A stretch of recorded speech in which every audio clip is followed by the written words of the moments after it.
คุณยายบนกองพระเทพานะครับได้บริเวณวัดกรรมล่ะ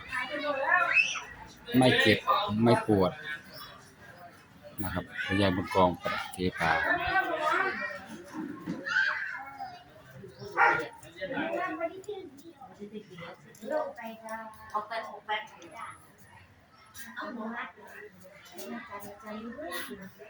ยายทุบเป็นอะไรยายทุบค่ะ ยายทุกข์ก็อยู่ดีมีแฮง เจ็บแล้วเจ็บอันนั้น ยายทุมยายทุมยายทุม ก็พิษยายทุบมาเพื่อนนั้นไปหาหมอแล้วบอก มาแล้วเมื่อวานนี่โอเคขึ้นนี่ก่อนคุณยายคุณยายบนกองประเทพานะครับเพิ่นก็ไม่เจ็บไม่ปวดนะครับไปเลยสู่เมืองสวรรค์ชั้นฟ้าเด้อนะครับคุณยายบนกองประเทพานี่ล่ะไปแล้วนะครับคุณยายบนกองไปแล้วไปอยู่พุ่นละบนสวรรค์ชั้นฟ้าชั้นดาวดึงส์พุ่นละคุณยายบนกองอายุเพิ่นเท่าไหร่ก็อายุเพิ่น96 ปี96 ปี2 เดือน 2 วันกับคุณยายบนกองมื้นนะครับก็สิเป็นวันนั้นชาปนกิจศพของยายบนกองมื้นวันที่10 สิงหาคมวันจันทร์ที่10 สิงหาคมเลยน้องเด้อมื้นนะครับพรุ่งนี้พรุ่งอื่นราชการ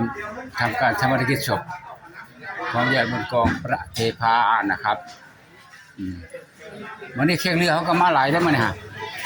แข่งเรือเขาก็มาหลายเหมือนนี้เคยเนี่ยเคยนี่พี่น้องมันนกกระบอกมาเด้อนี่พี่น้องมันนกกระบอกเด้อนี่เด้อมาเลยเด้อยายบนกองเด้อนี่อยู่ดีแม่งนี่นี่พี่น้องมันนกกระบอกมาแล้วนี่พี่น้องมันนกกระบอกหาแม่นเบิดนี่พี่น้องมันนกกระบอกแม่นเบิดนี่ฮะสรุปพี่น้องไว้นี่มึงเด้อพี่น้องมันนกกระบอกเด้อนี่เด้อมาแล้วมาฮอดมาถึงแล้วพี่น้องมันนกกระบอกมาฮอดมาถึงแล้วพี่น้องนกกระบอกแล้วนี่ฮะอันนี้ท่านสจ.นี่มาแล้วสจ.ก็มาแล้วนี่สจ.ท่านศักดิ์ชัยฮาดครับผมนี่สจ.อำเภอกุสุมานหมู่ครับพี่ซักได้เพิ่นถ้าเบิ่งคลิปเด้อแพงเดียวกันได้เพิ่นสจ.ท่านศักดิ์ชัยฮาดมาแล้วมาฮอดแล้วผู้ใหญ่สุรศักดิ์บุตรราชหมู่เพิ่นเด้เพื่อนเพิ่นเด้มันพี่น้องก็มาหลายเด้อมันอันนี้ท่านสารวัตรนี่ครับสวัสดีครับตำบลหนุ่มจานนี่สารวัตรพรชัยพันคำมันบอกว่าของแข่งอันนี้ผู้ใหญ่พยัญชนะพรนี่พยัญชนะพรศิริศนี่ครับเนี่ยพยัญชนะพรศิริศมาแล้วพี่น้องมาหลายบ่แม่นมาตะวันจันทร์นั่นหัวหน้านินตะวันจันทร์นะหัวหน้านินนี่พี่น้องมาหลายเด้อพี่น้องเฮาเด้อเนี่ย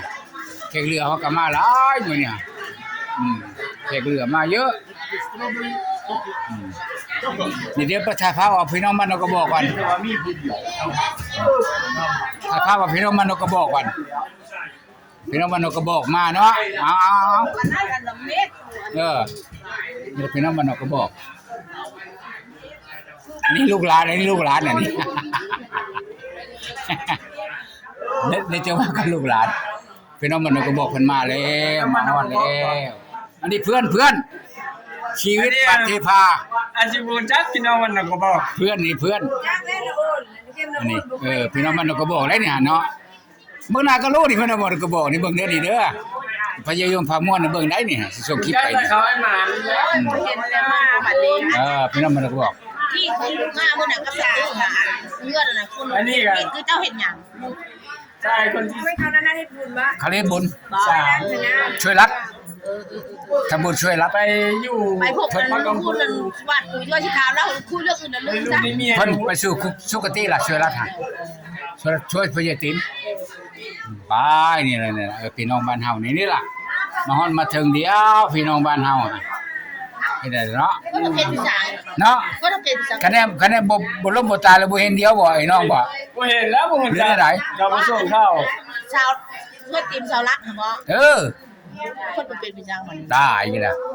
ตายเส้นมากองร่อง เขาก็แจกเขา แม่นหากระแจกนี่เด้อพี่น้องบ้านนอกก็บอกเลยน้องเด้อนี่มาแล้วนี่ฮะ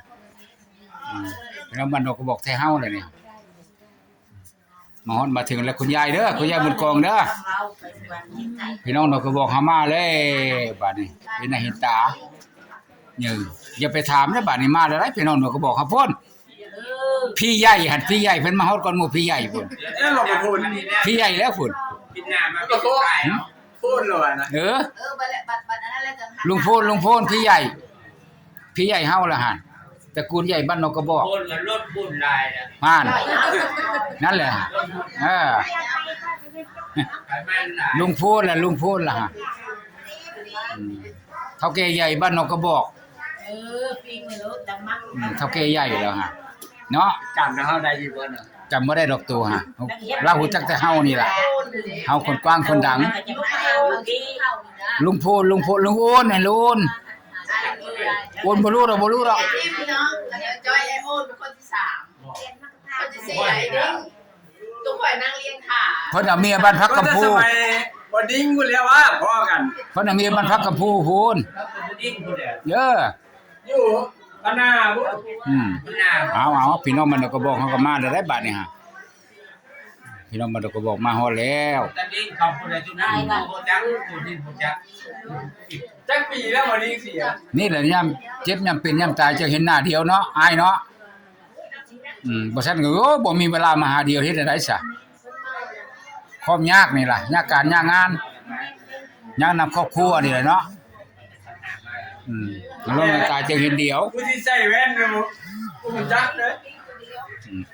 ก็มีแต่ไอ้น้องเดียวนี่ล่ะจดเอาลงชื่อเสียงเรียงนามไว้มื้อมาอยู่บ่มื้อนั่น บ่ได้มา บ่ได้มาเนาะโอ้ น้องเคยเพิ่นติดงาน บ่บ่ได้มาก็บ่เป็นหยัง ไปมื้อนี้แล้วอ่ะ บ่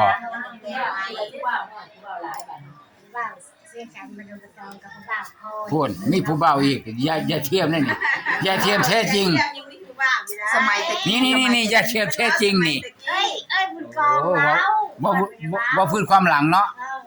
ว่าพื้นในลูกหลาน เออ เต้าก้อย เออ เต้านี่กับทาง บ่โอ้ข้อยก็บ่รู้ได้นี่ก็ได้ เต้าอันเต้าเทียมนั่นก็จะพูด บ่เอาเดี๋ยวว่ากัน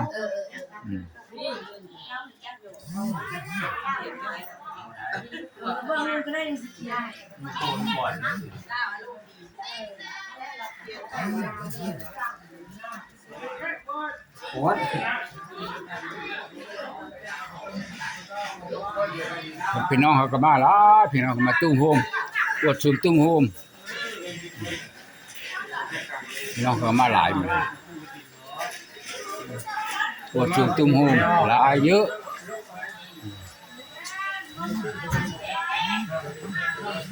อันนี้เคยได้นี่ฮะอันนี้เคยนี่เคยนี่ทำอะไรนี่ทำอะไรนี่ Chocolate ice cream. โอ้ยไอศครีม Yes. โอเค Kijk. โอ้ Let me go. โอเค Tutti frutti. เออ Max Pauw. นี่ Blueberry. โอเค Strawberry. นี่โอเค เห็นว่าพี่น้องขนาดนี้ไม่เคยน้ำไม่เคยต่างชาติมานะครับ ธรรมอภิปูสยามาอิมินาสกาเลนะธัมมังอภิปูสยามาอิมินาสกาเลนะธัมสังฆังอภิปูสยามาอะระหังสัมมาสัมพุทโธภควาพุทธังภควันตังอภิวาเท สุดท้ายขอพยาบุญกองประเทศาพี่น้องเขาก็มาหลายพี่น้องนี่เคยก็ทำงานดีมากเลยเคยเฮาเยี่ยมเคยอันแรกแข่งขันญาติพี่น้องเขามาชมสการชกของพยาบุญกองประเทศาโดยน้องเด้อ ลูกหลานเอ้ยว่างๆก็เก็บเก้าอี้เลยนะคะเข้าห้องแต่เรียบร้อยดูความสะอาดแก้ขวดน้ำเก็บให้เรียบร้อยเลย